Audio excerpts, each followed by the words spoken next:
നമ്മൾ സംസാരിക്കുന്നത് കേരളത്തിലെ ലക്ഷക്കണക്കിന് സ്ത്രീകൾ കാത്തിരുന്ന ഒരു വലിയ പദ്ധതിയെക്കുറിച്ചാണ്. 2026 സംസ്ഥാന ബജറ്റിൽ പ്രഖ്യാപിച്ച സ്ത്രീ സുരക്ഷാ പദ്ധതി. ജോലിയില്ലാത്ത സ്ത്രീകൾക്കും ട്രാൻസ്ജെൻഡർ വ്യക്തികൾക്കും മാസം 1000 രൂപ വീതം കൈകളിലെത്തുന്ന പദ്ധതിയാണിത്. പലരും ചോദിക്കാറുണ്ട്, ആർക്കൊക്കെയാണ് ഇതിന് അർഹത, എവിടെയാണ് അപേക്ഷിക്കേണ്ടത്, എന്തൊക്കെ രേഖകൾ വേണം? ഇതിനെക്കുറിച്ചൊക്കെയുള്ള ഉത്തരം ഈ വീഡിയോയിലുണ്ട്. ആദ്യമേ പറയട്ടെ, ഇത് വെറും ഒരു പ്രഖ്യാപനം മാത്രമല്ല. ഇതിനോടകം തന്നെ 10 ലക്ഷത്തിലധികം പേർക്ക് ആദ്യ മാസത്തെ തുക ബാങ്ക് അക്കൗണ്ടിൽ എത്തിക്കഴിഞ്ഞു എന്നാണ് റിപ്പോർട്ടുകൾ സൂചിപ്പിക്കുന്നത്. അതുകൊണ്ട് ഈ വീഡിയോ പൂർണ്ണമായും കാണുക. അർഹരായവർക്ക് ഉടൻ തന്നെ അപേക്ഷിക്കാവുന്നതുമാണ്. ആർക്കൊക്കെയാണ് ഈ 1000 രൂപ ലഭിക്കുക എന്ന് നോക്കാം. ഒന്നാമത്തെ കാര്യം, നിങ്ങൾ കേരളത്തിലെ സ്ഥിരതാമസക്കാരായ സ്ത്രീകളോ ട്രാൻസ്ജെൻഡർ വ്യക്തികളോ ആയിരിക്കണം. പ്രായപരിധി കൃത്യമായി ഓർത്തു വെക്കുക. 35 വയസ്സ് മുതൽ 60 വയസ്സ് വരെ പ്രായമുള്ളവർക്കാണ് ഈ ആനുകൂല്യം ലഭിക്കുന്നത്. മറ്റൊരു പ്രധാന കാര്യം, നിങ്ങൾക്ക് നിലവിൽ മറ്റ് സർക്കാർ പെൻഷനുകളൊന്നും ഉണ്ടായിരിക്കാൻ പാടില്ല. അതായത് വിധവാ പെൻഷൻ, അവിവാഹിത പെൻഷൻ, വികലാംഗ പെൻഷൻ അല്ലെങ്കിൽ സർവീസിൽ നിന്നുള്ള പെൻഷൻ എന്നിവ വാങ്ങുന്നവർക്ക് ഇതിൽ അപേക്ഷിക്കാൻ കഴിയില്ല. നിങ്ങളുടെ റേഷൻ കാർഡ് ഈ പദ്ധതിയിൽ വളരെ പ്രധാനമാണ്.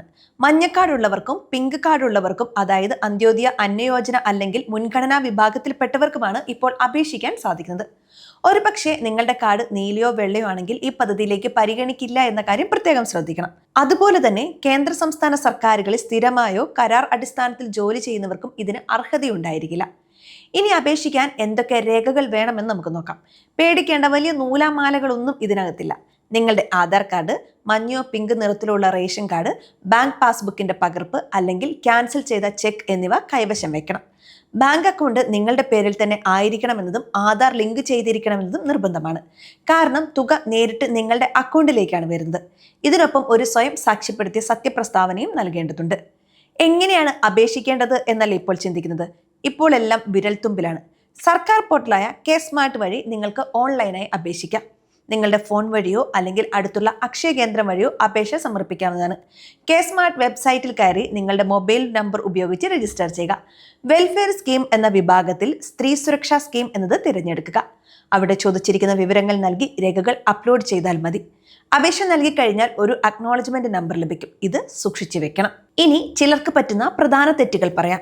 പലരും ആധാർ നമ്പർ തെറ്റായി നൽകാറുണ്ട്. അതുപോലെ ബാങ്ക് അക്കൗണ്ട് ആധാറുമായി ബന്ധിപ്പിക്കാത്തതും പണം വരാൻ തടസ്സമാകും. അപേക്ഷയിൽ നൽകുന്ന വിവരങ്ങൾ തെറ്റാണെന്ന് കണ്ടെത്തിയാൽ ലഭിച്ച പണം 18% പലിശ സഹിതം തിരിച്ചടക്കേണ്ടി വരുമെന്ന് സർക്കാർ മുന്നറിയിപ്പ് നൽകിയിട്ടുണ്ട്.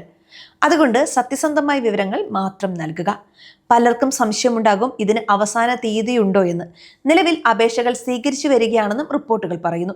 എങ്കിലും നിങ്ങളുടെ തദ്ദേശ സ്വയംഭരണ സ്ഥാപനങ്ങളിലോ അക്ഷയ കേന്ദ്രങ്ങളിലോ വിളിച്ച് കൃത്യമായ സമയപരിധി ചോദിച്ച് മനസ്സിലാക്കുന്നത് നന്നായിരിക്കും. ഈ പദ്ധതി ലക്ഷക്കണക്കിന് വീട്ടമ്മമാർക്കും സാമ്പത്തികമായി പിന്നോക്കം നിൽക്കുന്ന സഹോദരിമാർക്കും വലിയൊരു ആശ്വാസമാണ്. ആരുടെയും മുൻപിൽ കൈനീട്ടാതെ സ്വന്തം ആവശ്യങ്ങൾക്ക് ഈ ചെറിയ തുക ഉപയോഗിക്കാൻ സാധിക്കും. അർഹരായ എല്ലാ സ്ത്രീകളും ഈ അവസരം പ്രയോജനപ്പെടുത്തണം. വീഡിയോ ഉപകാരപ്പെട്ടുവെങ്കിൽ മറ്റുള്ളവരിലേക്ക് ഷെയർ ചെയ്യുക. സംശയങ്ങൾ കമന്റായി ചോദിക്കാം.